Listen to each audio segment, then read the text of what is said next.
This is the World Cyber Games 2013 Game Festival. My name is Whiplash, casting with the one and only four-court Jester, lending me a helping hand in this first series for today. Happy to be here. Thank you. You have no idea. All right, well, spawning in the bottom right-hand position, let's go ahead and go with the top left, since that's what the camera's focusing on, is HasuObs, the German Protoss from... Well, he is from Germany. Yep. Currently down 0-1 against his a relatively unknown Chinese opponent. Yeah, but clannad here in the bottom right as the Blue Zerg, the third seed from China, really putting it to Germany in this first match of the day, first match of the tournament, I should say. Man, that was just an amazing game from him, and I'm very curious to see what we're going to see going forward into game number 2. So, game number 1, I mean, he didn't really get a lot of that scouting information, but he was able to repel a lot of attacks. He had some really good timings with he had 43 Zerglings at one point, 28 Hydras, and then something silly like 20 more Corruptors on top of that. It's maxing out by the end of that game. And going forward, again, like we don't really see any kind of proxies. Does look like another spawning pool around the same mark as well. So more of the same coming our way. Indeed. HasuObs pretty much opening, like you mentioned, same style. clannad this time around, he went for a little bit later of a spawning pool. I have a feeling he wanted to set the tempo for the series by going for a slightly earlier pool in the first match.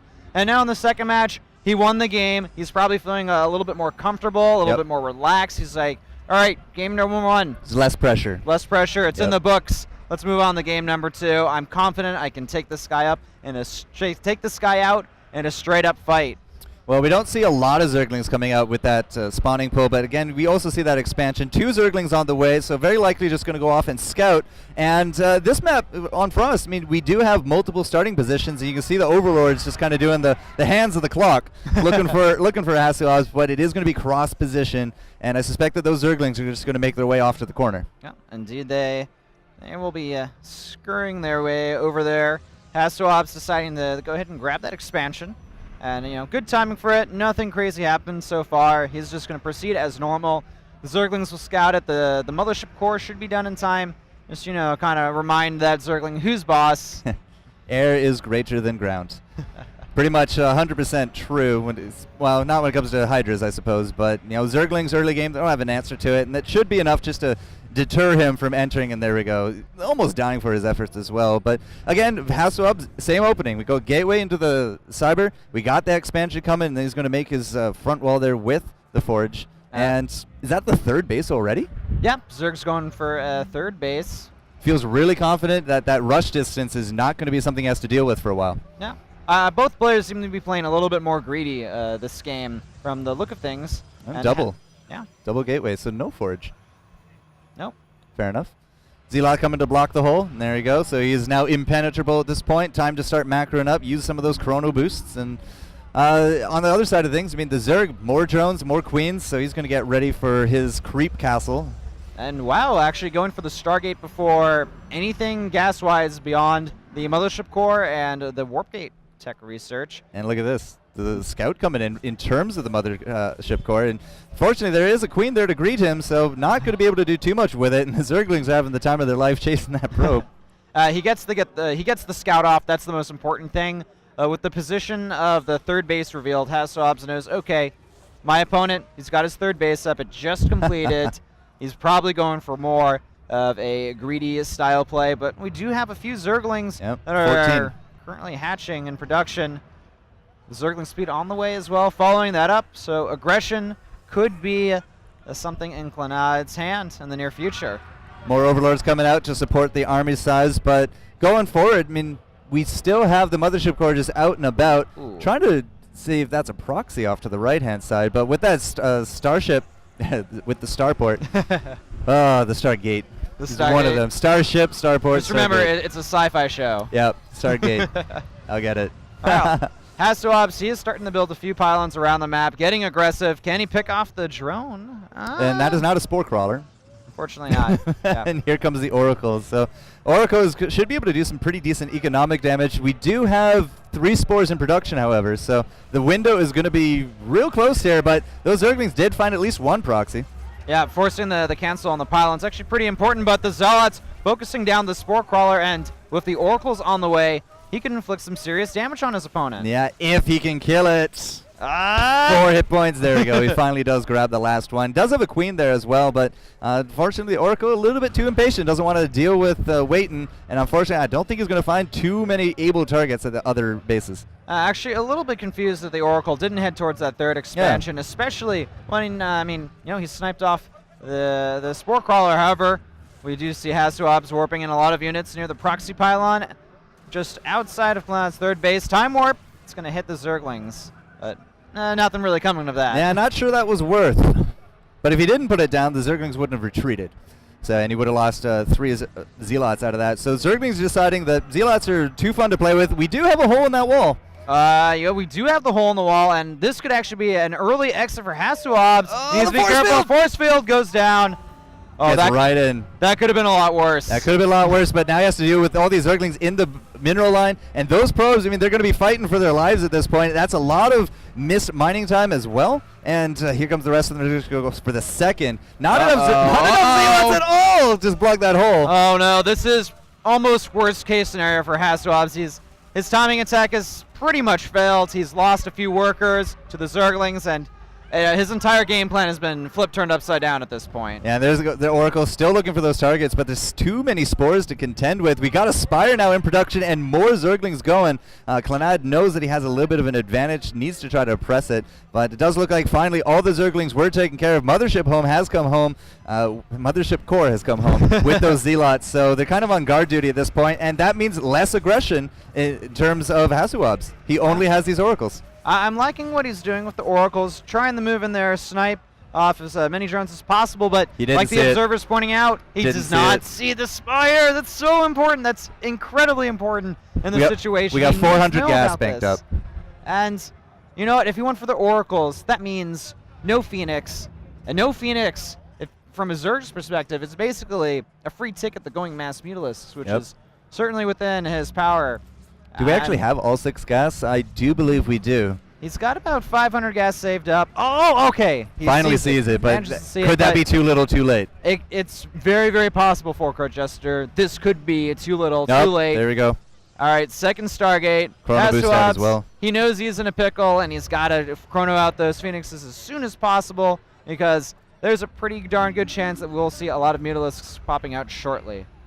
We also got 3rd and 4th now going, 3rd going down for HasuObs, 4th for the Zerg in terms of bases. We also got Overseer. He's just going to probably get in there and just try to figure out what is going on here in this base. He is going to go by those Stargates in there. He is going to see that Phoenix. So he does know that the counter is coming. We got 10 mutas on the way, Whiplash. But will they be there in time? Can we get the Phoenixes out to deal with the mutas? That's the real question. We also have the Fleet Beacon underway, +1 air attack in production behind this. And with the Revelation ability being used, that's going to allow HasuObs to keep tabs on when exactly these Mutalisks come out to play. Evolution Chamber, a Macro Hatchery coming out as well, but that is a lot of Zerglings. And the Aeon Pulse Crystal upgrade for the Phoenixes has just begun. That's going to allow them to get that, just that bit of extra range to really make them deal maximum amounts of damage against the mutas. And I like the follow-up from clannad. He's just saying, all right, if you want to commit this heavily to the Phoenix, I don't need to commit to 9 Mutalisks. You've already invested in 2 Stargates.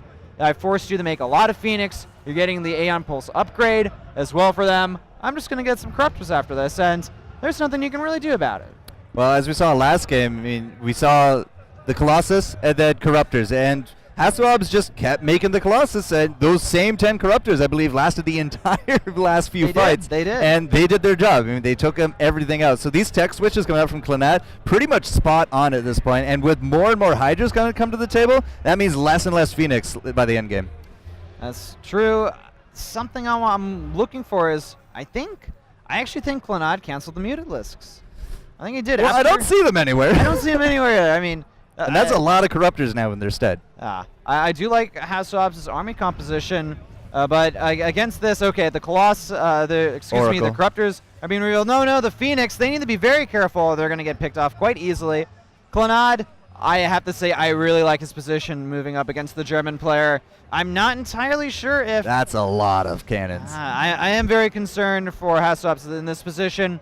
He has a lot of great SimCity, but the overall army for clannad much stronger. 171 food to 130 at this point, so you got a little bit of a difference, and it's not going to be all about the drones versus the probes. And here goes the cannons. A lot of sim just kind of sitting there, and they are protecting that pylon, so they have to deal with this. But here comes the army from the back as well. We also got Void Rays now coming out, but that Void Ray has to be very careful. It drops immediately. You see the 3 Guardian Shields come up, just trying to protect them. All the Phoenixes are dead in the water, and that means that the Colossus is going to be the next target as well. Good force fields in the back. It will force clannad back for now, but that food lead is still very dominating for our Zerg player.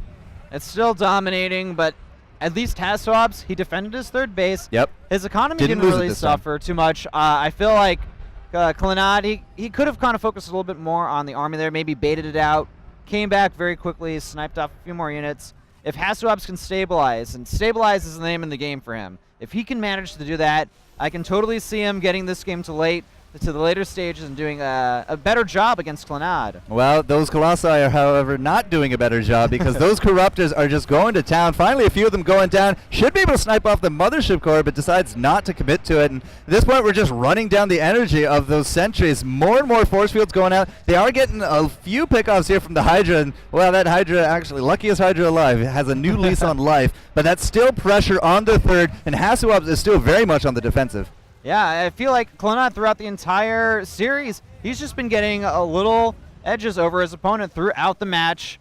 HasuObs has forced his opponent back, at least temporarily, but clannad, he really wants to go for the kill. He's got expansions all over the map, and eventually he's going to outpower his opponent. Yeah, that's a 5th now coming down as well. And again, you only want to be having about a 1 base difference when you're anything up against Zerg. Except Zerg on Zerg, you kind of want that to be even. But a 5th coming down, and we can't even get past the 3rd here from Hasu because of this roadblock of the Swarm just out on their doorstep. But at this point, clannad, he's almost maxed out. Look how much money he has banked up at this point. He's at 195 at 200. He's at $2,000 in the bank. So he can just throw this army right up to HasuObs, get every kind of pick that he's going on. And look at that, the Air Force just not existence here from HasuObs. Those Corruptors are just going to town. Those sentries in the back just not really being able to commit too much because they throw out all their energy on top of those force fields. And ultimately, it just does not look like it's going that great for HasuObs. It really isn't, and I feel like this is just almost a repeat of match number 1 It between